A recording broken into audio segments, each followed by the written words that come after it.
Confucianism is a long-standing tradition which at times has had impacts in politics, culture, and society. With that said, here are three concepts to know in order to better understand the ideology as a whole.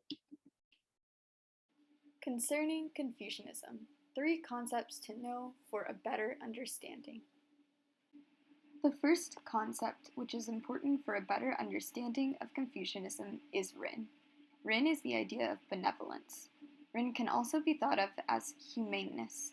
Other ideas of what Rin means include goodness or kindness. Rin refers to certain concepts which the Confucius tradition defined as the five virtues of humaneness. These include justice, wisdom, integrity, ritual propriety, and humaneness. In addition, Rin also entails the concept of the five attitudes. These are generosity, keeping one's word, deference, tolerance, and diligence. Rin is depicted in Confucianism as a form of mastery over self, wherein actions are taken within community and not in isolation in order to become more humane. Rin is an important concept to know when talking about Confucianism because it is considered one of the central concepts of the teachings of Confucius, wherein Rin underpins a lot of the other philosophies present in Confucianism. In other words, it is the basis for a lot of other concepts within the ideology. Another interesting concept to know in order to better understand Confucianism is the different iterations of the ideology throughout the centuries. Classical Confucianism is distinct from both Neo-Confucianism and New Confucianism. In terms of classical Confucianism, both Mencius and Zunzi, forgive the pronunciation, who were followers of Confucianism, both had a large role to play in shaping the ideology. Mencius argued that humans were inherently good, while Zunzi argued that they were inherently bad. Mencius believed that the cultivation of an individual produced humaneness, while in contrast, Zunzi believed that humans became good by force. Overall, Mencius prevailed, and classical Confucianism affirmed that humans are inherently good and that they can become morally better, or even there is the possibility that they could become morally perfect in his view. In contrast, Neo-Confucianism arose in the 11th century as a response to the influence of Buddhism and Taoism. Neo-Confucianism became a more inward practice of self-cultivation.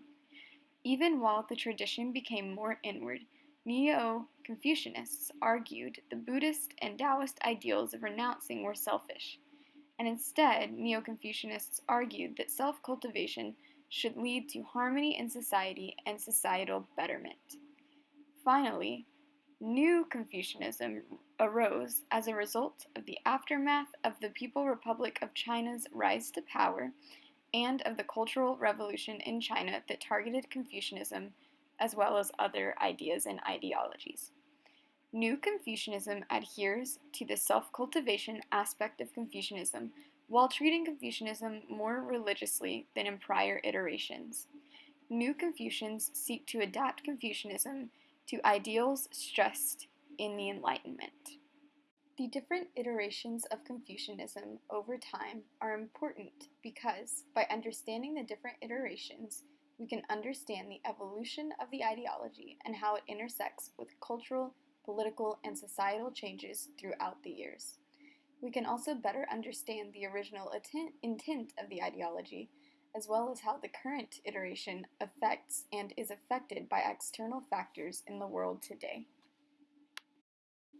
Finally, the religious practices of Confucianism are important to understand in order to have a better understanding of the ideology as a whole. One central practice in Confucianism is that of ancestor veneration. In terms of ancestor veneration, this is a reverence toward a family member which has passed away by means of offerings for the dead, keeping domestic shrines, and even having days such as Tomb Sweeping Day, where people will go to cemeteries to venerate their ancestors at their tombs. While this is not an exhaustive list, it is a few ways in which ancestor veneration is practiced. The concept of ancestor veneration is important to understand because this practice is related to the concept of filial piety, which the Analects claim are the root of Ren, or humaneness. Reverence for the family and family hierarchy are stressed deeply in Confucianism, which is why ancestor veneration is connected to Ren in this way in the Confucian tradition.